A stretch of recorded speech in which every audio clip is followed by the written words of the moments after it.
Tranquilo?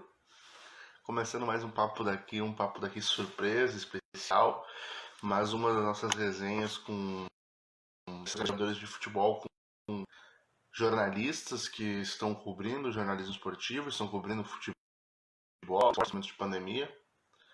Oi, Nath. E dessa vez convidada surpresa, que já deve estar entrando na live, é a Luana Maluf, jornalista lá de São Paulo, que cobre futebol italiano, Palmeiras, que é o time do coração dela. Tenho quase certeza que trabalhando no UOL, na realidade, que ela fez projetos com o UOL, até vamos falar sobre isso. Para falar um pouco sobre como é que está o jornalismo esportivo no Brasil, como é que está a situação da pandemia, como é que é para ela, que já revelou o time do coração, que já revelou seu posicionamento político, mesmo sendo uma jornalista, e as pessoas tendo esse tabu daqui a pouco de não poder revelar, e ela, uma guria que revelou tudo e mostrou uma outra realidade. Participar do nosso papo.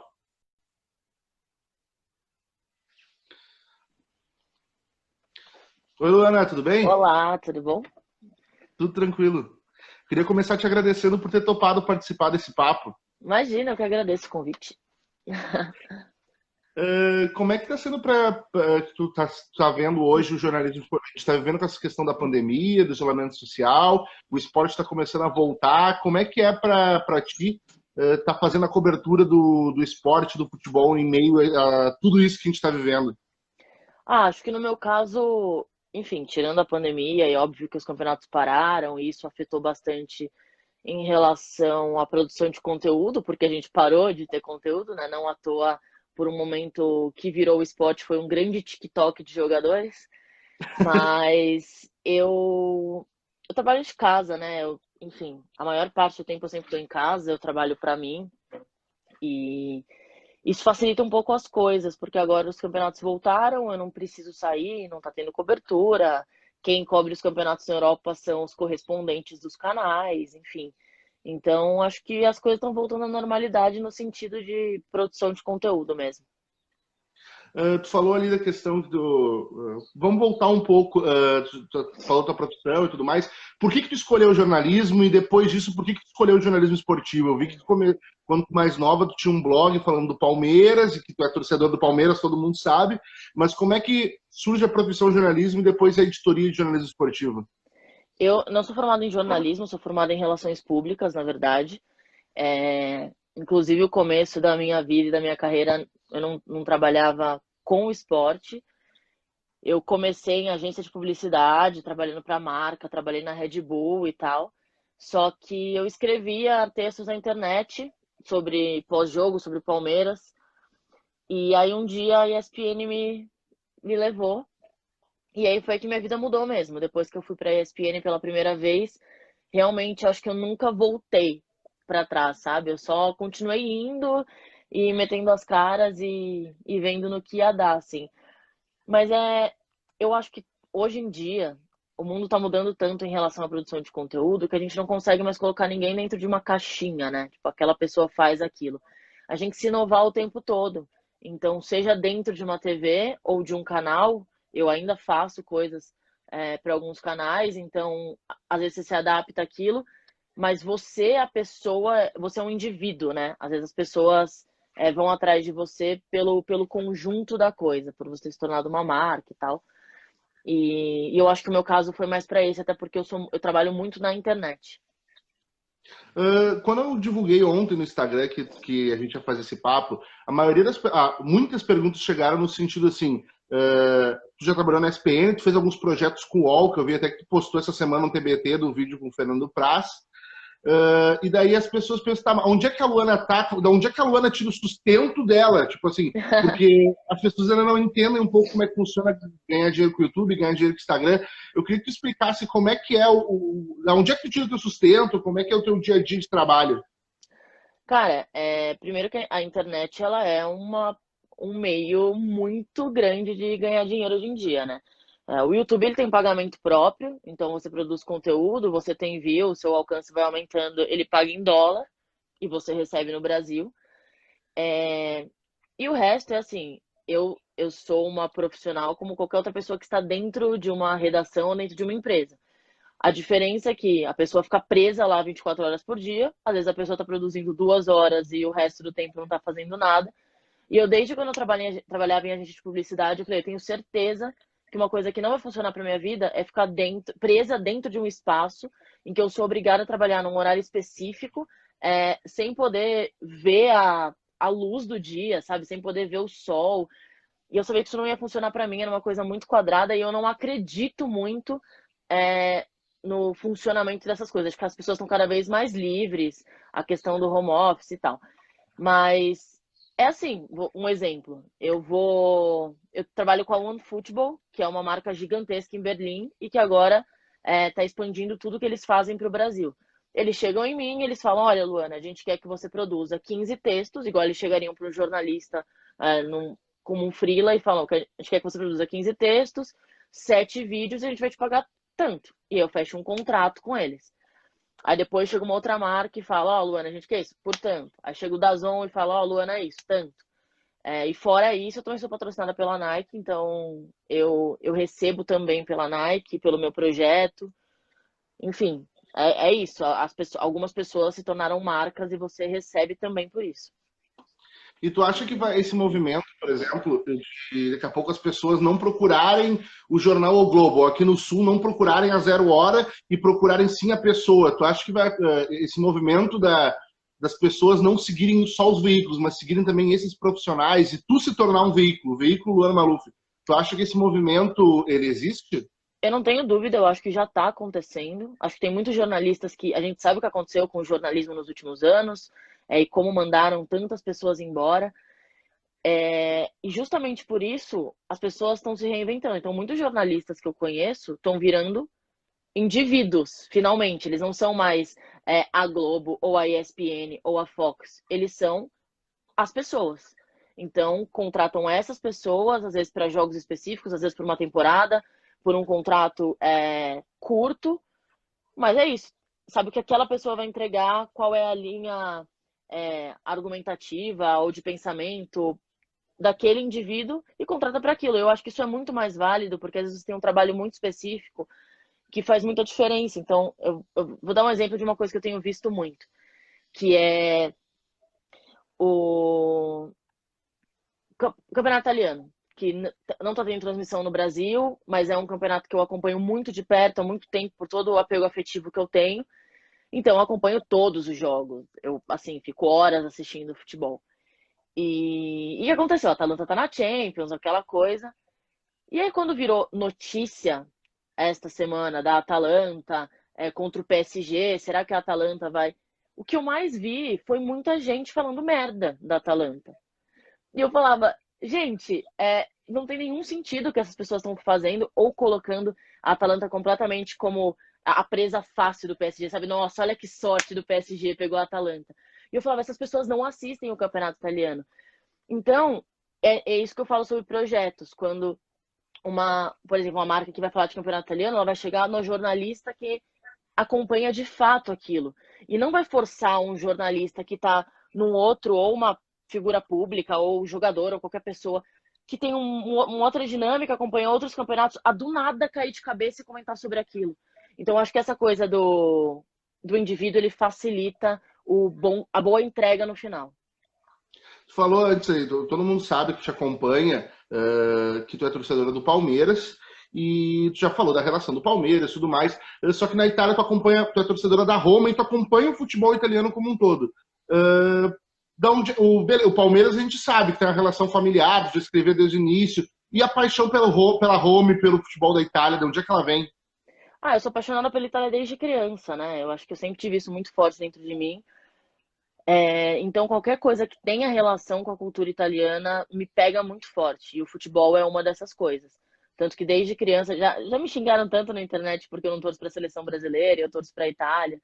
Mas tem uma questão de família, tem uma questão afetiva. Eu morei em Roma, então tudo isso contribui pro sentimento que eu tenho por lá. São coisas diferentes, né? Quando falam sobre comparar o Palmeiras, até porque nos últimos tempos eu comecei a falar um pouco menos do Palmeiras, por motivos muito específicos de internet, que as pessoas têm muitos ataques de ódio de graça. E para proteger o meu sentimento como torcedora, justamente por saber o que o Palmeiras representa para mim, o que sempre representou na minha vida, eu optei por separar na parte profissional o Palmeiras para conseguir continuar vivendo feliz ali como torcedora. Mas são sentimentos diferentes, são fases diferentes da minha vida. Mas assim, o futebol ele me completa. Eu estava ontem na sala aqui em casa assistindo jogo e tal. E eu falava, assim, impressionante como o meu humor muda, como me afeta, realmente afeta o meu dia, assim. Às vezes eu vou ser simpática ou vou ser um pouco mais ríspida com alguém, porque alguma coisa no futebol me irritou. E isso é uma coisa que eu consegui controlar nos últimos anos, porque em relação ao Palmeiras, eu era impossível, assim. Não dava para conversar comigo. E eu acho que eu tive um crescimento e uma maturidade que veio, acho que com a idade, com o trabalho e com a convivência com o esporte, que hoje eu dou graças a Deus, assim, sabe? Eu falo, nossa, eu não conseguiria conviver com aquela Luana de alguns anos atrás. Mas tu acha que isso é realmente por essa questão de tu já estar nesse meio do esporte? Essa questão de agora tu deixar de. Porque eu sou gremista, né? Aham. E aqui também é a mesma situação. Quando eu era mais novo, eu era um cara que não podia. Se um colorado falasse mal do Grêmio pra mim, eu ia ficar 3, 4 dias sem falar com aquela pessoa, não interessa, ela fosse uma amiga, eu ia ficar bravo. E quando eu entro, faço faculdade de jornalismo, começo a conviver no meio, conhecer outras pessoas, tu acaba fazendo isso que tu faz daqui a pouco, dividindo a emoção da razão e do trabalho, por mais que, obviamente, ainda tenha paixão pelo clube, né? Sim. Eu acho que é muito difícil quando você começa a ter acesso a alguns bastidores, né? Porque quando você é torcedor, você ama o clube e você às vezes é um pouco cego para o que acontece lá dentro, porque o torcedor ele não tem que ter acesso a isso. É exatamente o fato do torcedor estar separado desse mundo político que mantém o imaginativo ali, que mantém aquela coisa de você ser o seu time, você vestir a camisa acima de absolutamente qualquer coisa. E no meu caso, quando eu comecei a entender como algumas coisas funcionavam, ou você fala, por que aquele jogador parou de jogar se ele estava indo tão bem, sabe? E tudo que envolve essas pequenas questões, isso muda a gente por dentro. Não muda a paixão, porque eu posso garantir para você que vai chegar agora o derby e eu vou estar louca como eu sempre estive. Mas, no momento que você consegue racionalizar, seja antes do jogo, na semana, ou depois, você consegue, assim, botar na mesa e falar, calma, né? Tem muita coisa além do que a gente está vendo em campo aqui, e isso mexe com a gente, mexe um pouco com o quanto você fica cego para a situação. Antes a gente estava falando. Nescio! Um bate, amore. Tinha um rapaz ali que tá perguntando, já perguntou umas 2 vezes se o Duolingo é bom para aprender a falar italiano. Tá perguntando para ti. Olha, sendo muito honesta, eu acho o Duolingo um baita aplicativo. E só que ele é muito bom para quem tem quase nenhum conhecimento do idioma. Então, assim, se realmente a pessoa tem zero conhecimento, bota lá e começa a se dedicar. E faz tudo assim, segue uma ordem, faz do começo até o fim. Depois que você aprende o idioma e que você já tem um nível intermediário ali, o Duolingo ele fica é, muito simples, ele vira quase um aplicativo de criança para você. Então acho que aí tem que procurar outros caminhos, mas para um começo o Duolingo é incrível. Quando tu começa ali como comunicadora, tu escrevia, daí tu vai para a SPN, na SPN tu tá indo para um meio tradicional que é a televisão. Hoje em dia, tu não trabalha no meio tradicional, tu trabalha no YouTube, tu tem podcast, tu tem diversos outros conteúdos. Como é que foi para ti essa transição do daqui a pouco, a Luana sonha em trabalhar na SPN, que é um grande veículo. Mas não, ela pode fazer o que ela ama no YouTube, no podcast, em outras plataformas que não as tradicionais. Como é que foi essa transição para ti? Eu nunca quis trabalhar em televisão, então acho que as coisas aconteceram um pouco naturalmente. E hoje eu fico até feliz com isso, porque assim, eu não sei se eu tenho a pegada da televisão, né? Que às vezes é muito quadrada, você tem muitas regras, tem a coisa da produção, que eu acho que a internet acho que dá mais liberdade para você ser quem você realmente é. Então, as pessoas que me acompanham, elas me acompanham porque elas gostam de mim. E em relação à TV, assim, eu sempre tive uma dificuldade grande com câmera, não era uma coisa que eu super gostava de fazer vídeo e tal. Meu negócio sempre foi escrever, eu prefiro escrever, mas eu fui me desenvolvendo. Então eu acho que não ter o compromisso de saber que todo dia eu vou ter que entrar ao vivo num programa lá é um cenário que me agrada. Então a internet eu gosto bastante. Uma outra pergunta que mandaram bastante quando eu divulguei que ia fazer contigo é: cadê o podcast com o Fred que ela prometeu Ah, numa live? vai sair, é que eu e o Fred a gente é meio enrolado, ele tem muitos compromissos, a agenda dele é muito cheia, mas vai sair. Luana, tu sempre, então, como eu disse antes, todo mundo sabe o teu time. Isso em algum momento foi. A gente sabe que tem esse tabu do comunicador revelar o seu time que trabalha com esporte, senão ele vai ser um cara imparcial, ele não vai saber analisar o esporte como um todo. Sempre teve esse preconceito. Tu Aham. chegou a sofrer em algum momento isso, tipo, alguma coisa por ter revelado desde o início que tu era palmeirense, alguma porta se fechar, ou alguém não levar a sério a tua opinião porque achar que tu tá sendo imparcial? Cara, não, na verdade, assim, o meu começo, ele foi tendo um blog do Palmeiras, então, logo de cara já era inevitável isso. E tudo bem, porque eu acho que todo mundo que trabalha com futebol tem um time, eu acho que vários jornalistas falam isso. Você não tem como, se você é apaixonado por futebol, existe um clube que te fez ir por esse caminho. Mas eu sempre fui muito respeitosa com os outros times. Eu não sou a pessoa, e hoje em dia, se me zoam, eu não sou a pessoa que fica fazendo piadinha de mau gosto, sabe? Eu brinco com os amigos quando o time perde, eu dou uma zoada e tal. Mas faltar com respeito é um negócio que eu, assim, não admito. E, inclusive, eu acho que isso impediu muita gente de faltar com respeito comigo. Porque falam, porra, ela não fica zoando a gente de um jeito ridículo, não vou fazer isso com ela também. Então, eu acho que chegou num momento na internet que eu comecei a ser tão acolhida pelas outras torcidas, porque eles falavam, nossa, você consegue ser tão imparcial e você analisa tão bem as situações dos outros clubes. E foi neste momento que a torcida do Palmeiras começou a me atacar. Quando, não toda a torcida, obviamente, é um grupo pequeno, eu acho que é até injusto quando eu falo a torcida do Palmeiras, porque, cara, os torcedores do Palmeiras sempre me apoiaram muito, mas um grupo pequeno começou a me atacar, aquilo me afetou bastante por ser o meu time. Mas que era justamente isso, quando você abre mão do seu clubismo e do lado que você. Eu era uma representante do Palmeiras, né? Quando eu deixo de ser essa representante do Palmeiras, quando eu opto por isso, por um lado profissional, eu ganho um mundo de coisas aqui, de várias outras torcidas, pessoas legais, oportunidades, mas eu sou atacada do lado que eu estou traindo o meu clube, o meu coração. E não é isso. Tem como fazer as duas coisas. Tanto que todos os jornalistas que estão na TV têm um clube do coração. Perguntaram ali nos comentários o que tu acha da volta dos estaduais no Brasil. Hum, Tu acha que acho, já é o momento? eu acho que a gente tem condição nenhuma de jogar futebol, né? Assim, acho um absurdo. Eu sou completamente contra. É óbvio que quando for ter o jogo, eu vou deixar de assistir? Não vou. É o meu trabalho, eu faço parte disso, é o meu time que vai estar jogando. E é nessa parte que a gente entra num questionamento, né? Tipo, putz, como a gente consegue não ser hipócrita numa situação dessa? Porque eu sou contra a volta, eu não gostaria que voltasse. Tem 1.000 pessoas morrendo por dia, não tem cabimento isso. Mas a gente sabe tudo que envolve.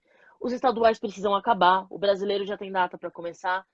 Só que eu acho que é uma questão é a mentalidade. A gente está vivendo em um período em que as pessoas não têm empatia, que as pessoas não se importam mais com os outros. E o negócio é dinheiro e, e fazer as coisas de um jeito meio errado, mas que depois todo mundo vai esquecer. E todo mundo vai esquecer. Quando um time for campeão do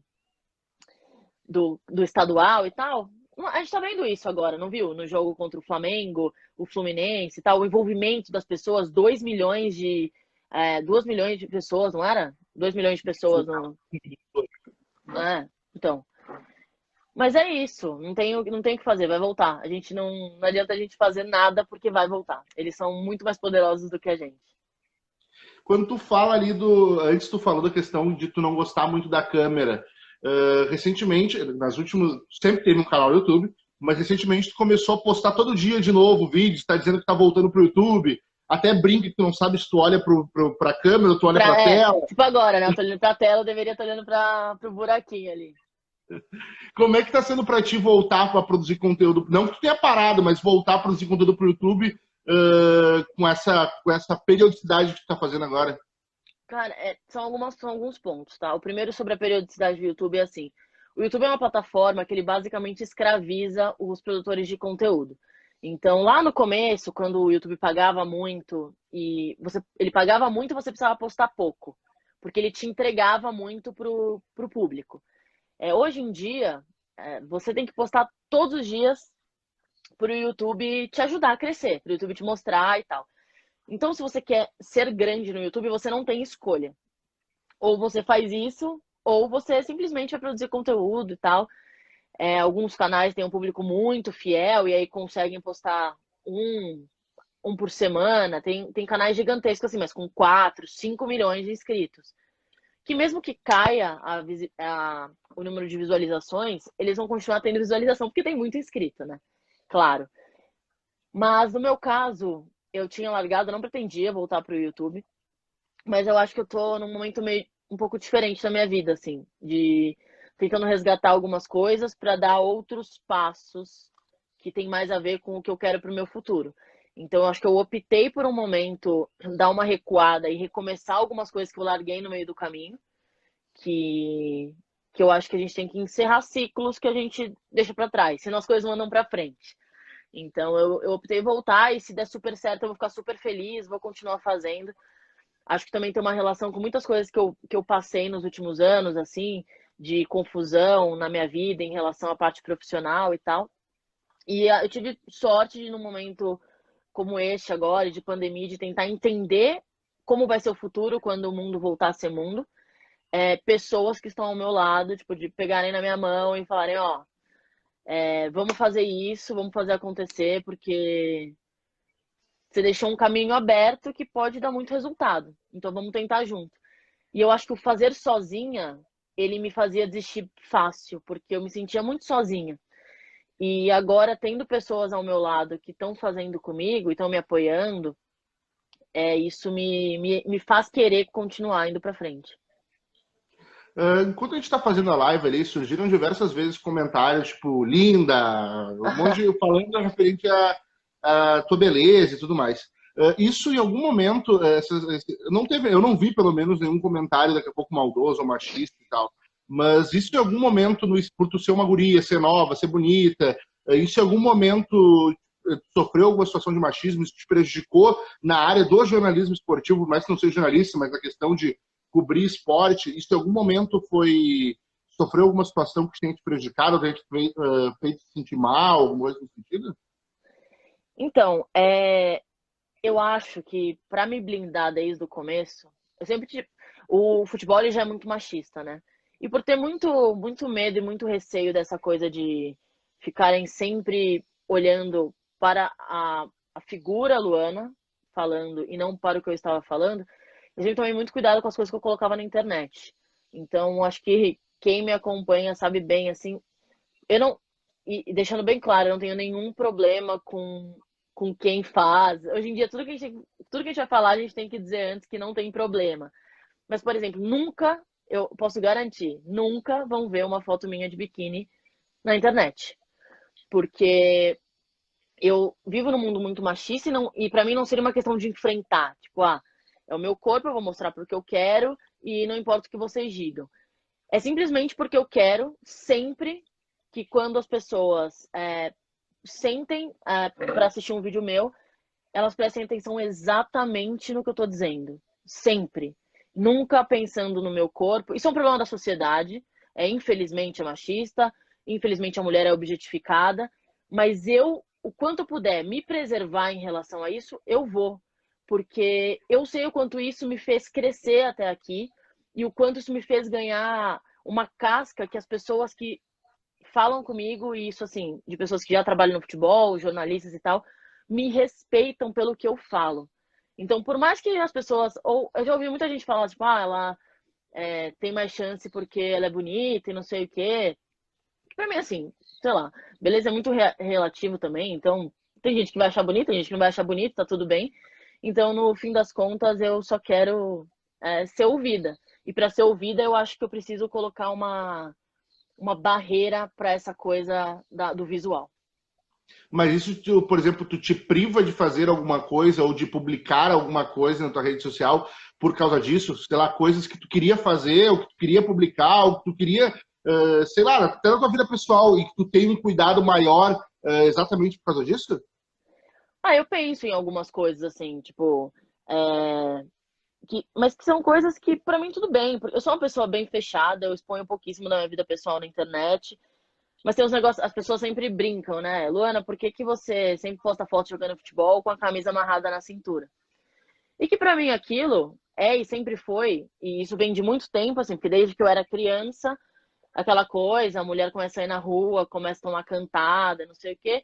Amarrar o casaco na cintura ou a camisa na cintura era uma proteção minha pra não ficar tomando cantada, tipo, não sei o que, sua bunda, blá blá blá. Quando eu vou postar vídeo ou foto de futebol, e eu quero fazer uma piada ou mostrar um lance, eu quero mostrar o lance e a piada. Então, numa brincadeira. Eu não quero que a pessoa fique falando da minha bunda porque o short é curto ou ele é apertado. E eu não tô afim. É meu jeito de lidar com isso. Tem pessoas que têm outro jeito, não ligam pro que falam e ótimo. Acho muito legal. No meu caso, eu prefiro fazer assim. Tu é uma comunicadora e além de revelar, existem dois tabus na profissão, assim, pelo menos na profissão de jornalista, mas eu acho que deve ser no teu também, como comunicadora, que é revelar seu time, revelar seu Aham. posicionamento político. Tu revelou teu time. E muita gente sabe o teu posicionamento político referente ao contrário, ao atual presidente. Se não me falha a memória, a descrição do teu Twitter é Bolsominions, por favor, saiam, uma coisa desse sentido, né?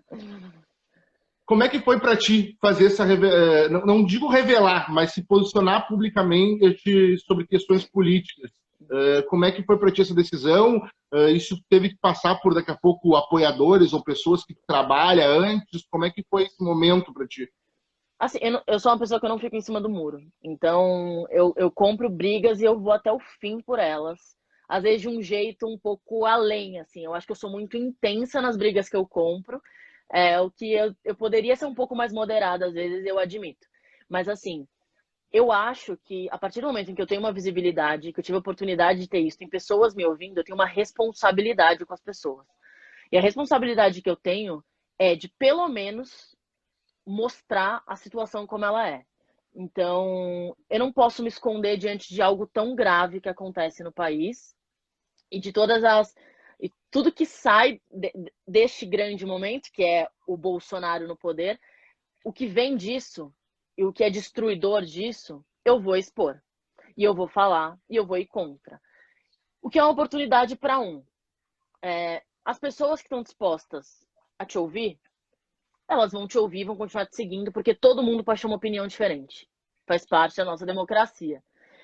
Se a pessoa ela é totalmente cega por aquela visão e ela vai me xingar ao ouvir a minha opinião, aí realmente eu dou graças a Deus que ela vai estar indo embora das minhas redes, porque eu não vou precisar de uma pessoa daquele jeito que ela só quer ser aceita se é a opinião dela que está sendo dita.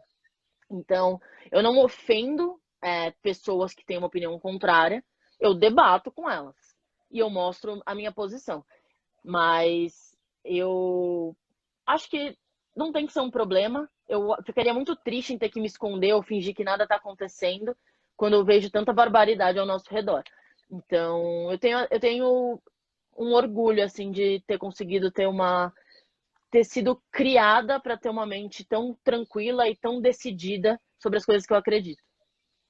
Mas isso, por exemplo, nunca foi um problema referente a teus projetos, por exemplo, tu revelar teu posicionamento político. Porque a gente sabe esse momento de polarização que a gente vive aqui no Brasil. Eu, por exemplo, onde eu trabalho, não é autorizado a me posicionar publicamente sobre o que eu penso politicamente falando, porque eu trabalho num jornal local e que tem questões de política que envolvem esse jornal. Uhum. Próximos de vereadores, tudo mais. Tu nunca teve nunca passou por esse problema, tipo, não revela agora porque, sei lá, vai dar algum problema, a gente pode ser prejudicado ali na frente. Isso nunca foi uma situação para ti. Não, nunca chegou em mim. Posso ter perdido algum trabalho porque olharam as minhas redes e falaram, ok, ela é uma pessoa um pouco reacionária, vamos deixar fora. Mas não aconteceu. Não que eu tenha tido conhecimento.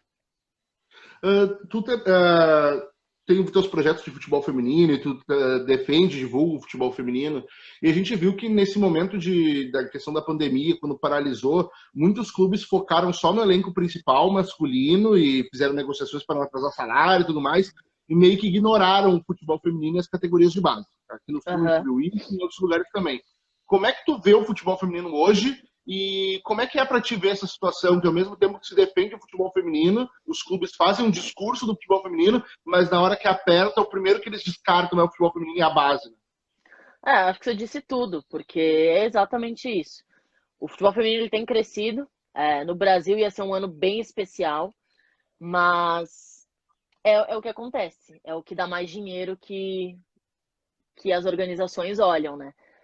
E chega a ser muito grave. Eu acho que o mais grave para mim, de tudo que eu enxerguei assim, foi a CBF ter liberado dinheiro para fazer com que os clubes mantivessem as atletas, né? Dar o salário, todo mundo precisava ter uma grana na pandemia, e esse dinheiro não chegou para as atletas. Enquanto no profissional masculino estava tendo briga para diminuir 25% de um cara que ganha 600 mil, 800 mil, sabe?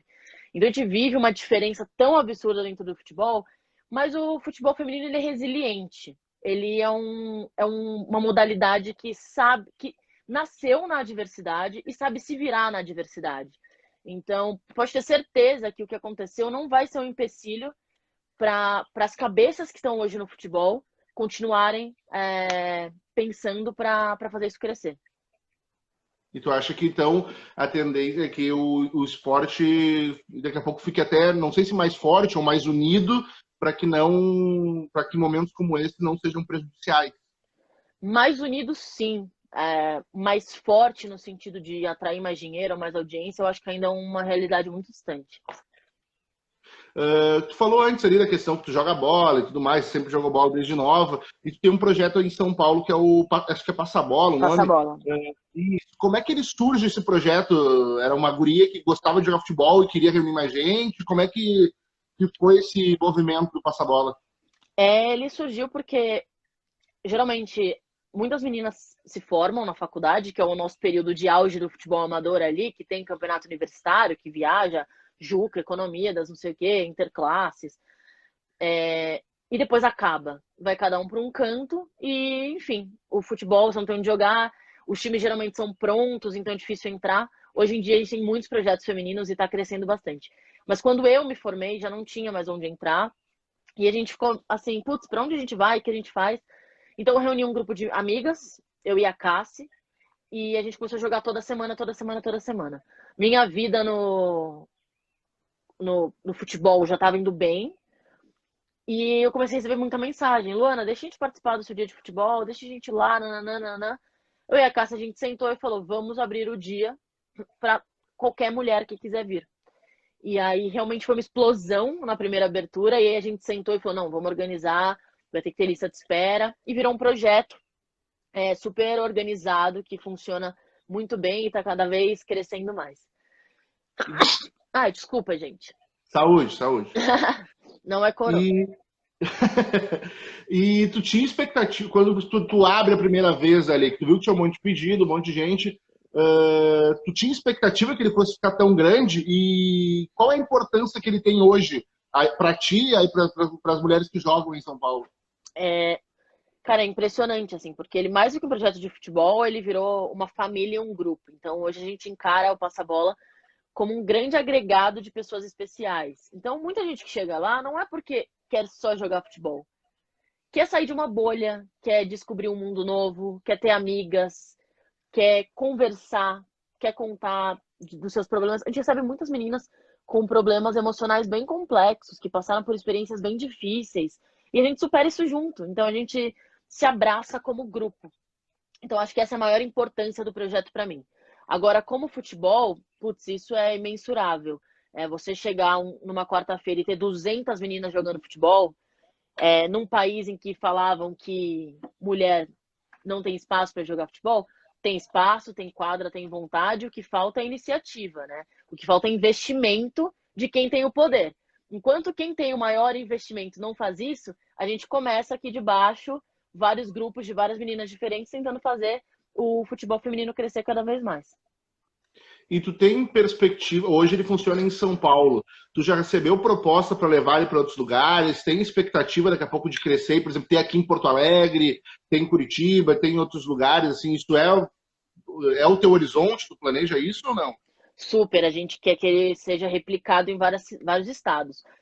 Eu já recebi até proposta de Manaus para ter o passabola, mas a gente está indo aos poucos, a gente não quer meio que correr antes de andar. Então a gente quer que em São Paulo ele tenha um funcionamento perfeito em mais de uma unidade, hoje ele funciona em um único lugar. Então a gente quer que em São Paulo ele funcione em mais lugares e que não seja só dependente da gente. Então a gente tem representantes para cada passabola em cada local, para aí conseguir ter uma cartilha, regras, tudo bonitinho, para ir para uma cidade, passar um final de semana de imersão com a pessoa que vai cuidar, entregar nas mãos e falar, ó, a gente só vai implementar o passabola em outros lugares se a gente souber que a qualidade vai ser mantida.